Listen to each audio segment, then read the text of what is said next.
It's time for the Rick Smith Show. Now, here is the voice of the working class, Rick Smith.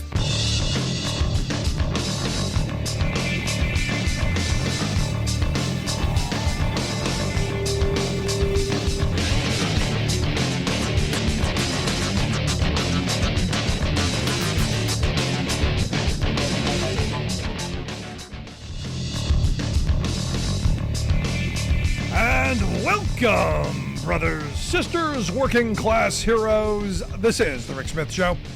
Thanks so much for being here today on the big program. Lots to get to, lots to talk about.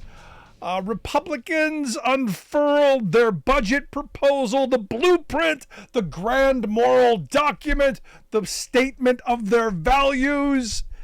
And guess what it said? I had prepared this whole thing and I'm going, should I bother? Should I bother going through the fact that they're proposing trillions of dollars of federal spending cuts over the next decade under the guise of screw the poor? I mean, because where are they going to cut? Well, they're going to cut Medicaid. Got to get those poor people to work, especially those old people in nursing homes. Going to cut the federal programs for nutrition, SNAP benefits. We're going to make hungry people hungrier. Yeah, that's the good God-fearing Christian way to go. They want to establish, and this is kind of new. The House Budget Committee, Republicans want to establish, how did they put it, a bipartisan debt commission. Oh boy, Simpson Bowles, here we come. And they're going to examine and propose ideas on how to change, quote, the drivers of U.S. debt, like Social Security and Medicare. Could you be any more transparent? And again, these are the same people who, you remember when Mike Lee and the rest of them were, when Biden accused them of wanting to cut Social Security, they're like, who, us? Really? No, we would never. No, not us. We swear not us. And yet, here in writing. Now, the convenient little fact that Social Security does nothing to the federal deficit. By law, it doesn't add to the federal deficit. But never mind, don't get in the way of a good ideological talking point, wanting to destroy Social Security, because that's, again, what Republicans are going after. They also want to cut, something like $5 trillion in discretionary spending over the next decade. And like I said, our good God-fearing Republican friends, going to cut mandatory spending. Again, that's Social Security, Medicare, Medicaid by nearly $9 trillion. Oh, I'm sorry, they're not cutting. They're saving. They're going to save. They're going to save all of these trillions of dollars by stealing from poor people and working class folks. They're going to cut the SNAP program, the Supplemental Nutrition Assistance Program. We're going to take that by about what? $800 billion. They want to gut that. So again, more hungry people. $2 trillion they want to cut from Medicaid. And then they want to add a work requirement on it. And look, I'm not opposed to a work requirement if there's a job. So, I said this during the Clinton years when welfare reform came out and they said, well, everyone's going to have to go to work. And that's great. Where are they going to work? And I've been saying for the longest time, I'm in favor of a work requirement if government then becomes the employer of last resort. It says, look, because I do believe there's some positive things in work. There's some self-esteem. There's a bunch of good stuff that comes out of, doing a day's work and earning your way. But, I also grew up in an area that wasn't on a bus line and there were no jobs around. And good luck finding those good, high-paying jobs in a place where there are none. So for me, this is one of those things where I know it's their ideological talking point and they don't really mean it. It's just a way to beat up on poor people. But it's infuriating.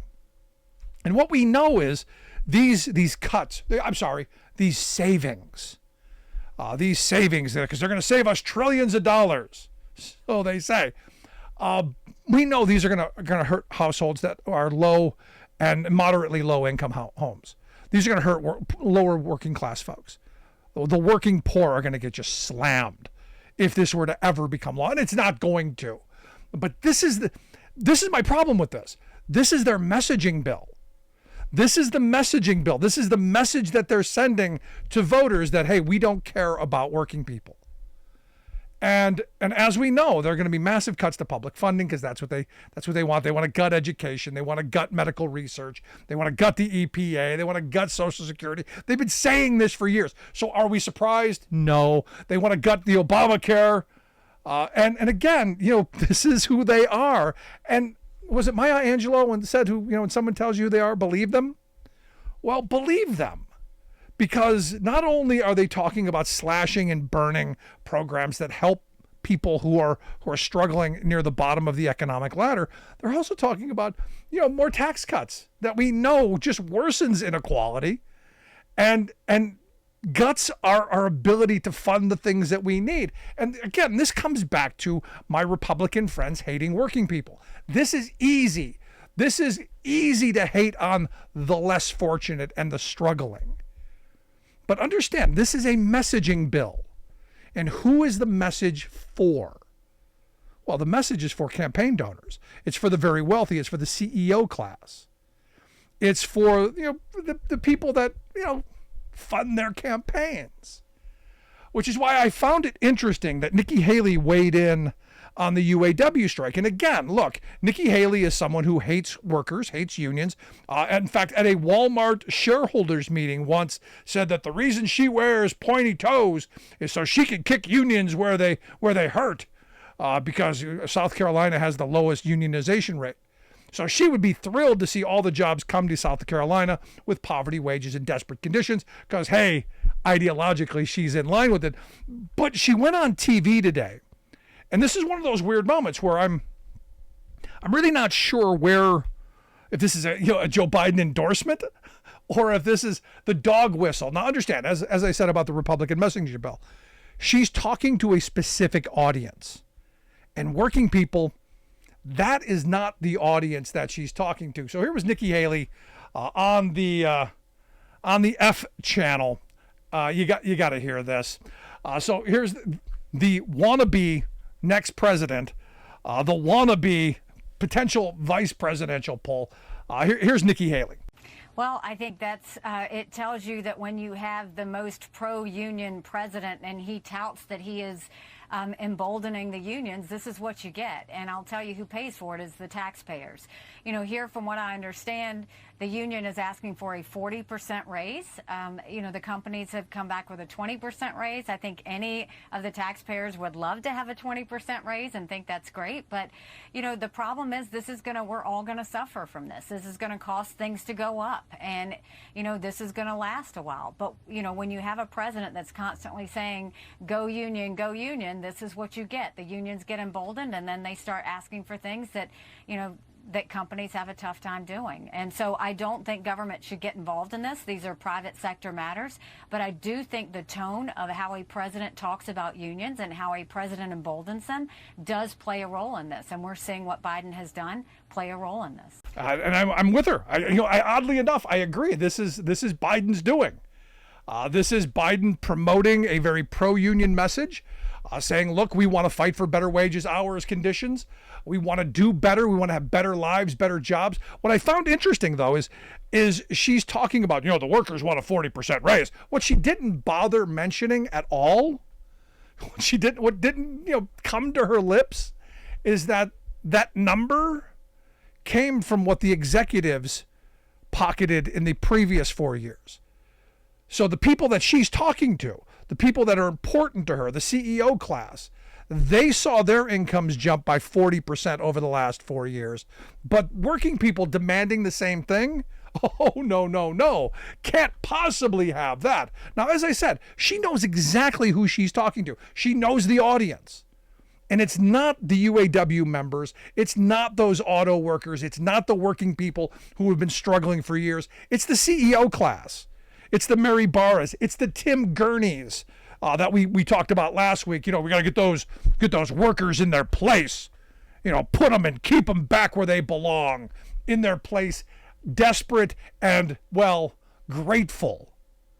And this, again, is one of these weird moments where they're telling us, voting working people, they're telling you who they are. So why any working person would vote for these folks is well beyond my ability to comprehend. For instance, Donald Trump. Says he's going to go to Detroit to talk to the auto workers. He's going to walk the picket line.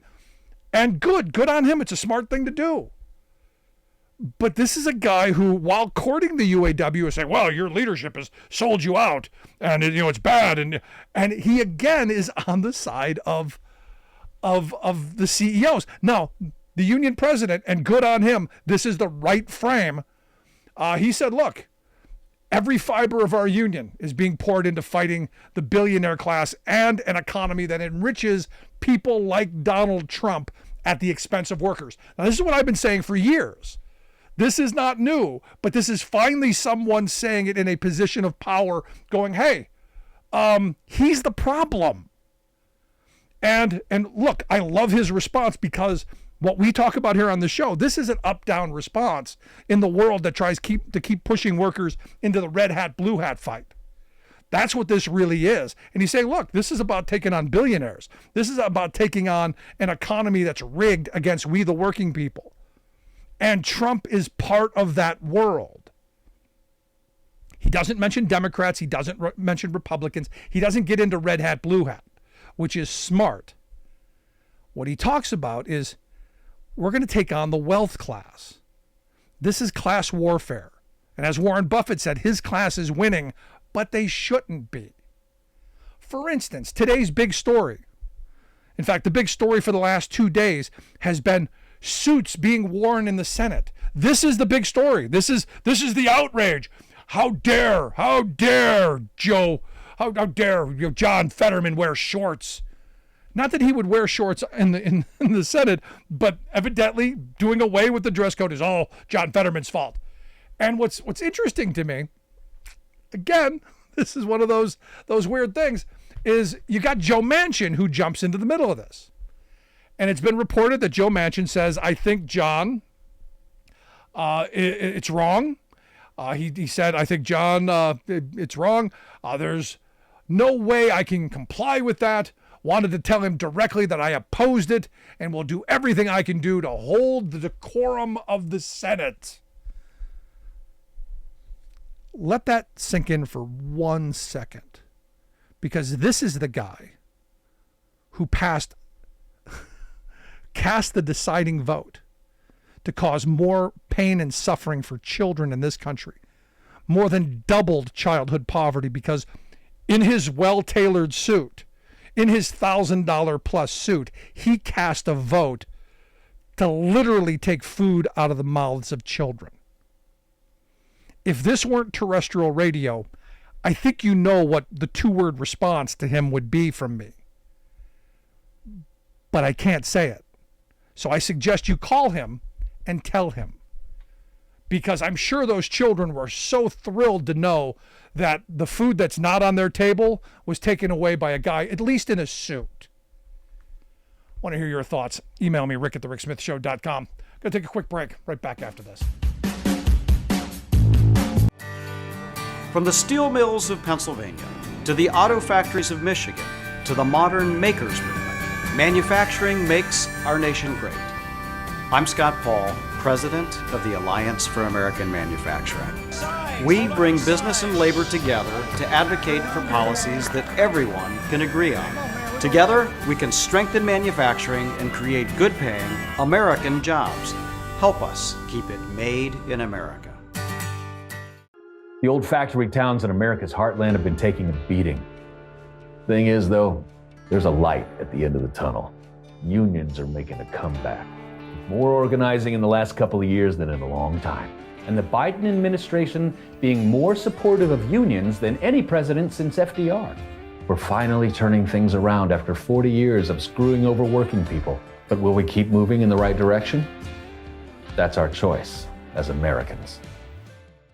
We are AFGE, the American Federation of Government Employees. We represent 700,000 federal and D.C. government workers who are the vital threads of the fabric of American life. We support our nation's military. We take care of our nation's veterans. We protect our nation's borders. We respond to our nation's crises and natural disasters. We provide services to our nation's seniors. The American Federation of Government Employees. We work for America. It takes a lot to raise a family. A good job, a good salary, and some patience. A lot of people my age are drowning in college debt, but I chose a different path.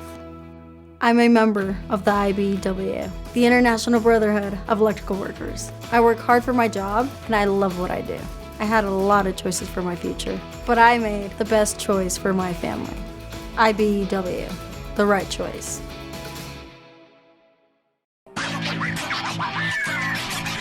Got a couple emails that caught my attention. One of them was, Rick, I heard your rant about Drew Barrymore and thought you should know that in 2004, Donald Trump crossed a picket line of the Writers Guild in New York City. The Writers Guild were on strike. The workers at The Apprentice were demanding to get paid fairly, and Trump did nothing. Trump did nothing and crossed their line. He is the most anti-worker, anti-union president in U.S. history, and a scab. Thought you should know. Thanks for your show. It's brilliant. Bryce. Understand. Yeah. Hello. Donald Trump is most certainly a scab in these situations. There's no surprise in that. It's just, it is what it is. Also want to get to Janet in Minneapolis. Janet says, I agree with your assessment that conservatives are horrible parents. What are we teaching our children? Donald Trump is dishonest, cruel, arrogant, delusional, greedy, vulgar, obnoxious, and bullying. Wow. Can you throw some more in there? Putting him back in the White House will teach our children all the wrong lessons about what being a good person and good citizen means. This is an absolute tragedy that so many people support this man. Yeah, no kidding. Okay, I'm with you, Janet. Appreciate the thoughts and the call. Let's go to the phones. Got Alice on line one. Alice, how are you? Insane as usual. So, what I wanted to say was, you absolutely have to love, and I'm being sarcastic here, Manchin. You know, his daughter had ran Mylan there for a long time in Morgantown, West Virginia. And she's the one that raised the price on those EpiPens where they were like $2,000-$3,000. Yeah, I remember. So, you know, he's actually a Democrat in name only. And I wouldn't be a bit surprised if he'd switch over to being a Republican, you know, like Jim Justice did there in West Virginia. But who cares whether or not someone is dressed in a suit or if they are wearing something relaxable and they're making the laws? Yeah, I gotta tell you though, because apparently, yeah, I'm of the side they should wear suits. I mean, I'm on that side. You know, you don't wear a hoodie into the Senate. I'm on that side. But for Joe Manchin to speak you can up, be. Well, my thing though is this: quite frankly, they could wear a bikini or Speedos as long as they do their damn job. Okay, I'm with you there. Which, yeah, but here's the thing: Susan Collins said she's going to wear a bikini. Do you really want to see Susan Collins in a bikini? I think she'd probably wear one of the swim dresses. But, you know, this is what the Republicans do. Yeah.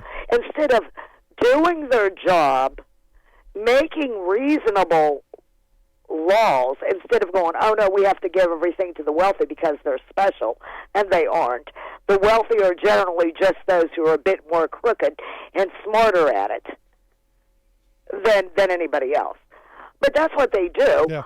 They, you know, make a big thing out of something stupid or make up lies and propaganda or take something and just blow it out of proportion to take the heat off the fact that they aren't doing what they're supposed to be doing.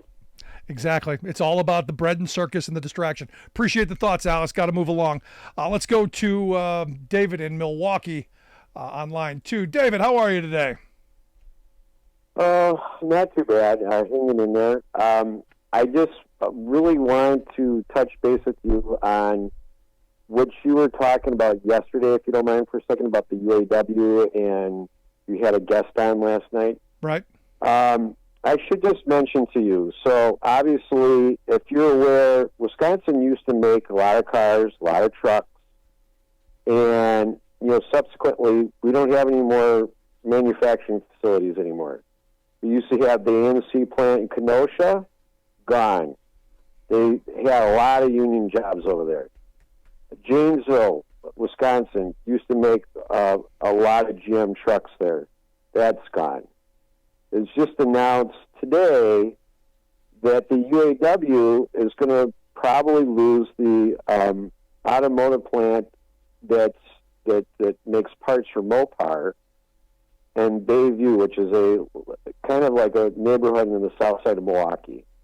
Another 100 union jobs going bye-bye. And so my point is this. You know, one of the things, the reason why the UAW is fighting, and just to bring this to your attention, the only reason why I know this is because I used to work for Chrysler many years ago, is that the gasoline-powered cars are very profitable, okay? We're now being forced and being switched into electric vehicles, which are huge money losers. And what I mean by that is, you talked about the Ford Lightning, the truck. Right. That is a horrible truck. It can't tow a boat more than 70 miles, which is ridiculous. And the amount of time to recharge it, I mean, your weekend's over with. So the point is this. Be careful what you wish for, because I do remember when Wisconsin had a lot of automotive jobs.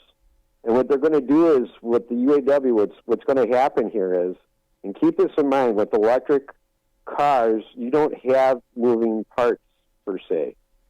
There's going to be really, Ford and GM have laid off thousands of workers already prior to this strike, just for the record. And Ford is losing their rear end on the electric vehicles. And it's the only reason why they haven't gone defunct is because, if you know, with the amount of money that the federal government has allocated to make electric cars is what's keeping them artificially afloat. So I thought I'd bring that to your attention, because there's going to be a lot of UAW people are going to be out of a job when this is all said and done. Yeah, but this is what they're fighting for, is that next generation of jobs. That's what one of the big sticking points is. Yeah, but the next generation of jobs, unfortunately, is not going to exist. Well, at the end of the day, you're going to need people who are going to put those cars together, and they're going to be UAW folks, is what the argument is. This stuff is going to happen regardless of the unions involved or not. Those job losses in Wisconsin, corporate America made those decisions. They moved to much cheaper areas than you could probably even do in the U.S. So the question is when do we say enough is enough, and when do we put our foot down as a country? So I get your point, and I know what you're talking about, but corporate America is going to do this stuff to us anyway. It's our job to stand up and fight back in those moments. So, but I appreciate your thoughts, David. Okay. I appreciate. No, it's and look, I get this. There were union jobs in a lot of the Rust Belt states that provided good wage jobs, that provided communities with revenue, and these corporations made choices to abandon those places. And we as consumers didn't bother to hold them accountable. We as consumers didn't. Well, it's cheaper. He talked about Janesville and the GM plant. They were making the Chevy Suburban both there and in Monterrey, Mexico, I believe it was at the time, before the Janesville plant closed down. No one bothered to check the VIN numbers when they were buying the Suburbans to find out where it was made. I did. 145, the first number of the VIN number on a car, is made in the U.S. 2 is made in Canada. The other numbers are other countries around the world. And we as consumers just wanted the cheapest stuff. And we basically screw those working people. I'm hoping we're at a moment where we start thinking differently. Because that argument is the one that the right makes all the time. Well, if you ask too much, if you working people ask for, a living wage, if you ask for health insurance, if you ask for retirement, if you ask for some say in what the next generation of manufacturing is going to look like, well, you could lose your situation. And this is what I talked about the other day with Jim Cramer. Cramer said, well, if it were me, I would just move everything to Mexico and screw all of them. And you don't think the corporate CEOs have thought this through? You don't think that they're thinking that? And this is where we, working people, have to wake up and stop falling for the corporate line. because that's the stuff they want us to feed into. Hey, I didn't have a choice. We had to fire all those workers. Our profits were sacrosanct. Because here's the thing. The big three have made $250 billion in profit for the last 10 years. $250 billion. Right back. I've been driving buses for 5 years, and my day-to-day routine is I wake up a little earlier than most people. I get on a bus, I go out, I pick up some students and make sure they get to school nice and safe. Here in Fairbanks, Alaska, that can be a challenge because of the winter weather and the icy roads. But I love the job. So the Teamsters are great. They provide us a lot of protections. They've always taken care of their people, made sure that our jobs were secure. We didn't have to worry about whether or not we'd have a job from day to day. And that's amazing because before we'd be working 4, 6, 8 hours a day and only earning minimum wage was real difficult to make a living. And then the Teamsters pushed a lot so we make something we can live off of and not have to have a second job. What absolutely gives me peace of mind, the union membership allows me to focus on this job without having to worry about whether or not my family is going to be taken care of. I'm Andrew Case, and I'm proud to be Teamsters Local 959.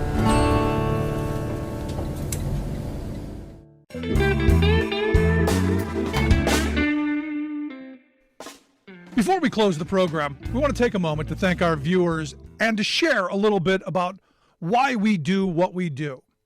At the Rick Smith Show, we believe that media today is almost entirely controlled by corporate greed. So we have now 24-hour news channels. But instead of 24 hours of news, what we get is 1 hour repeated 24 times, and with tons of commercials creating obscene amounts of profits. Information once presented as a public service has now become a private commodity. So when lies make money, lies are what we get. We get a corporate-controlled rage machine feeding us anger and hate, trying to convince us that our problems are right, left, or red, blue, when they are and always have been up, down, the wealthiest 1% versus the rest of us. Our goal is to be an alternative to that machine, not as a news show with a fancy journalist out front, but as a talk show run by a union truck driver and a team of working-class heroes just like you. Everything we do, both what we get right and what we get wrong, is dedicated to advancing the interests of America's working families. No corporate ad buys, no think tanks, no focus groups, no talking points. We are media by working people, for working people. Thanks for tuning in. We'll see you back here next time.